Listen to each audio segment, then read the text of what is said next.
Mars est la quatrième planète du système solaire à partir du Soleil et la deuxième, plus petite après Mercure, souvent surnommée la planète rouge, en raison de la couleur ocre que lui donnent les oxydes de fer présents dans son sol. Elle fascine l'humanité depuis l'Antiquité. Visible à l'œil nu dans le ciel nocturne, elle a longtemps été associée au dieu romain de la guerre à cause de sa teinte rouge sang. Mars est une planète tellurique, c'est-à-dire rocheuse, dotée d'une surface solide marquée par des cratères, des volcans géants, des plaines poussiéreuses et d'immenses canyons. Son diamètre est d'environ 6,779 km, soit un peu plus de la moitié de celui de la Terre, et sa gravité représente environ 38% de la gravité terrestre, ce qui signifie qu'un objet ou une personne y pèserait un peu plus d'un tiers de son poids sur Terre.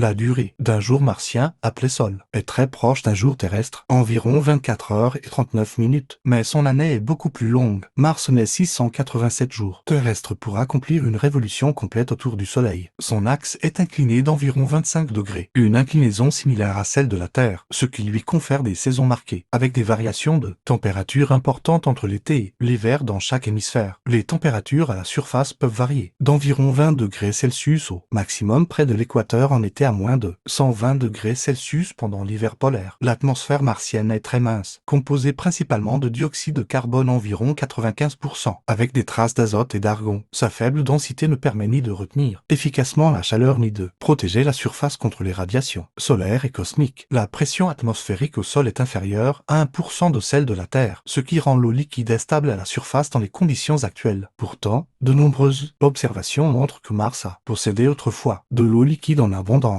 On y trouve des vallées asséchées, des deltas fossiles, des minéraux formés en présence d'eau et d'immenses calottes polaires constituées de glace, d'eau et de dioxyde de carbone gelé. Les pôles martiens sont recouverts de calottes qui s'étendent et se rétractent au rythme des saisons, tandis que des tempêtes de poussière, parfois planétaires, peuvent envelopper toute la planète pendant des semaines. Parmi ces reliefs les plus remarquables figure Olympus-Mons, le plus grand volcan connu du système solaire, culminant à environ 22 km d'auteur, ainsi que Valmarineri, un gigantesque système de canyons long de plus de 4,0 km et profond de plusieurs kilomètres. Mars possède deux petites lunes irrégulières, Phobos et Deimos, probablement des astéroïdes capturés. Phobos, la plus grande et la plus proche, se rapproche lentement de la planète et finira, probablement par se désintégrer ou s'écraser à sa surface dans un futur lointain. L'exploration de Mars